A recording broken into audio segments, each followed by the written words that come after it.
This is Loch Finglass, part of the Glasgow water system. Now, 200 years ago, Sir Walter Scott wrote The Lady of the Lake here. It's one of those great romantic novels. And in the 19th century, the artists John Ruskin and John Millais came here on holiday. Bit of a scandal because Mrs. Ruskin got a bit too excited at seeing Mr. Millais. Tongue started wagging. The story I'm following is this. She and Me, my cousin Kitty and her best friend Bessie and Anne in 1934. This lovely handwritten diary of their great adventure, setting off early one morning on a very tortuous walk along the edge of Loch Finglass here. And they say, hooray, and up she rises, early in the morning. Off we went at 8:15. We were map reading and getting a little anxious. And then we saw a shepherd. And two of us went off to go and ask if we were on the right track. We were, shook hands on it, dashed back to tell the others how charming the shepherd was. Isn't this sweet? It's about who you meet along the way. And then they set off around the corner over the boggy landscape, making their way to somewhere else, miles away. But I like the fact that when they stopped for lunch, they found they'd lost the tin opener, but a penknife did the trick of digging into the can of whatever it was they were going to eat. I think it's lovely. It's a great story, a great adventure from 1934. You know, the olden days are brilliant, but I still think I prefer the here and now.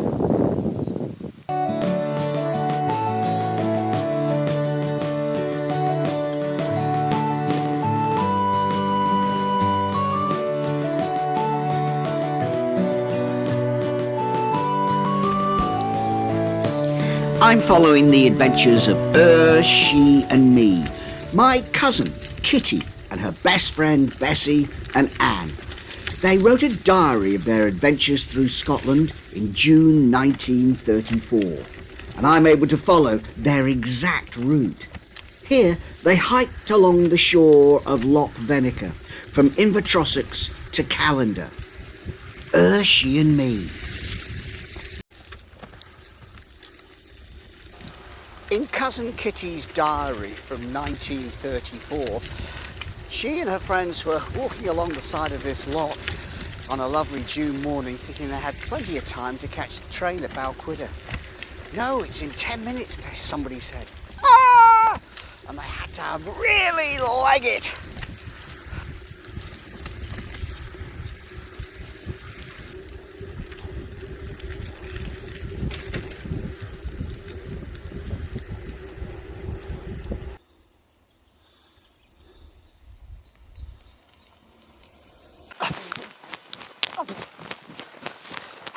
Am I in time? Am I going to catch the train? I think I'm 60 or 70 years too late.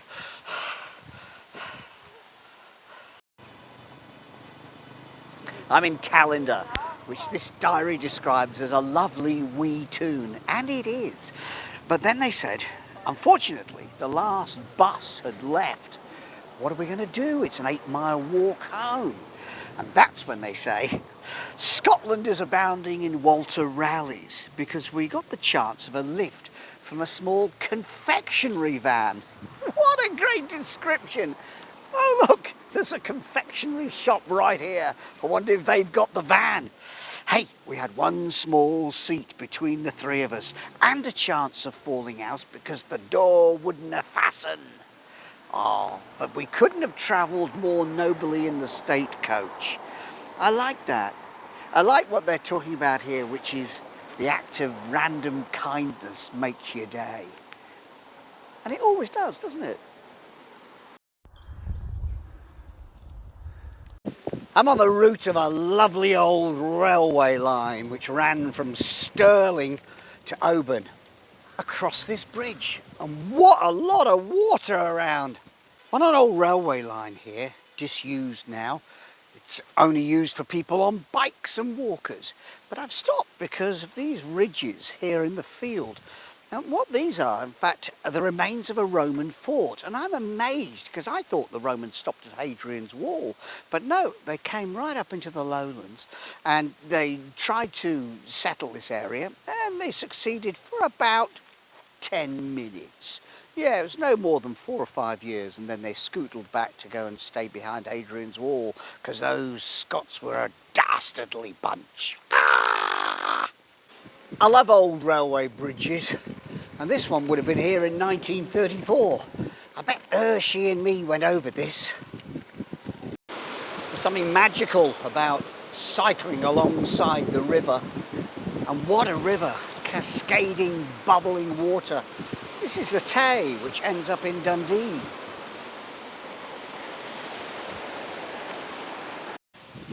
I'm on National Cycle Route 7, which is a lovely, well-graded, tarmac surface. It meanders through the woods, keeping company with a brook down below. And you get this lovely glimpse through the trees, this air lichen. And at this time of year, you see the mountains peeking through. It's great. And my guess is that at another time of year, all this is obscured by the greenery.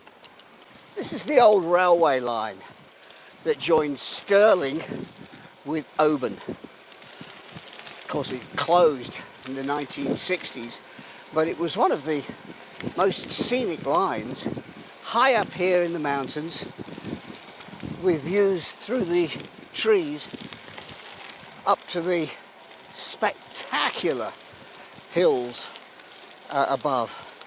It's a delightful route to cycle. It's part of the National Cycle Route 7. And I think to myself, Cousin Kitty travelled this way. She came on the old-fashioned wheels of a train, and I'm coming on the modern wheels of my bike.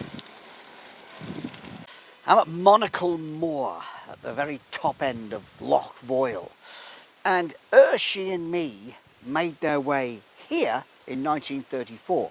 They climbed over those mountains there, quite boggy the track was, and they arrived here at Monachyle Mohr, which was then a hostel, and this is where they stayed at night.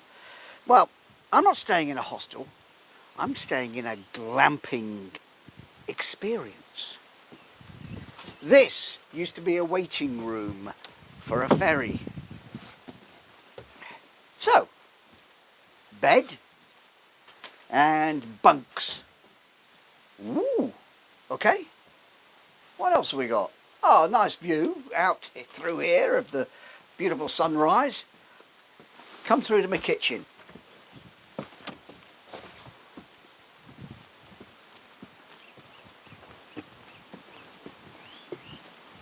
Aha! Here's my little kitchen area. Oh, look! Got a high chair. That's nice. And I've got the log burner burning. I've got a kettle on the go. Now, I went to try and fill this up with water, and I was thinking, where's the tap? There's no tap here. And I stepped outside and I thought, ah, good. There's taps here. But they're not connected to anything at all. They're absolutely nothing. So there's a wee burn down here, fresh spring water straight off the mountain. So that's what I'm boiling for the cup of tea. Now the one thing missing is of course the facilities. So where do you go when you need to? See that track through the woods? Over there, a couple of 100 metres or so, and there is the main house. And somewhere out the back are the facilities. I love it. But anyway, this is the sort of thing that Hershey and me would have stayed in 1934. So it's absolutely, utterly fitting that I'm staying here tonight.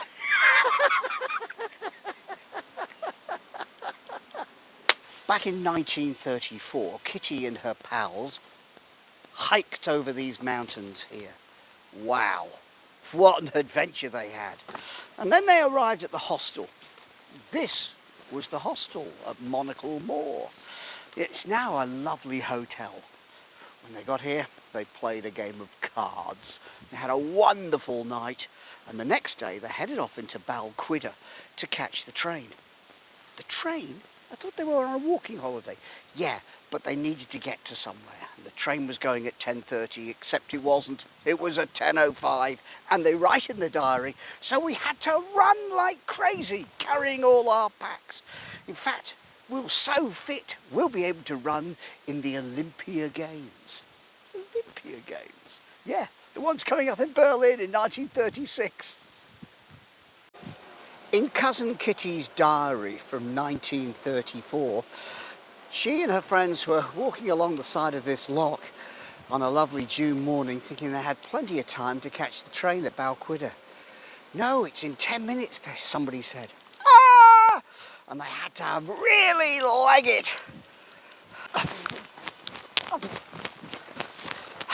Am I in time? Am I going to catch the train? I think I'm 60 or 70 years too late. We think of old railway lines as being completely flat, but in fact there's a gradient here. A long, slow, relentless climb up to the top of the mountain pass. Down below us, there's the road, 500-600 feet down below, and up above, whoa, those mountains soar into the sky. Somebody worked out this would be a good idea, and then somebody else had to walk along here and measure it out. And then along came the workmen to dig these enormous big cuttings and then line them with bricks. They're now covered in thick green moss, part of the rich landscape. But how much did all this cost? Boy, oh boy! Tell you what, I'll do you a deal for cash. Now, before the days of Harry Potter, the Glen Ogle Viaduct was probably one of the most famous in all of Scotland. It's a stunning, beautiful viaduct, and to cycle over it, wow, it puts Harry Potter to shame, doesn't it? What a situation. Morning. A lovely viaduct, just wide enough for a single track. Harry Potter's viaduct, the Glen is made of concrete, and this is gorgeous old stone. This'll last forever. Yay! I didn't ought to have told you that.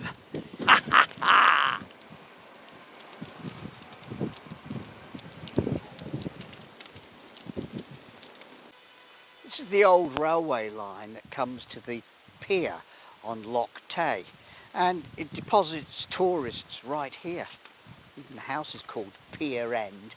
You can see the remains of the foundations down here, right by the beautiful Loch Tay. I've got the diary from She and Me in 1934, and they arrived here and realised that they wouldn't have enough time to take the steamer out on Loch Tay and then catch their connection the next day to Balquidder. So instead, they stop at the post office. We sent our blistering shoes home and then attended to correspondence. That's a lovely way of saying they did their social media. And then we took a little stroll down to the river and realised we had a few hours till we catch our runaround ticket to Ogle. That's for 10 shillings. They could do a runaround to Ogle and Loch Voil. Unfortunately, they say, we forgot the camera and so missed a very fine picture. Isn't that lovely? They would have just taken one picture here if they'd remembered their camera. And now we've all got phones and we take squillions of pictures of absolutely everything. When is a post office ever on a place of pilgrimage?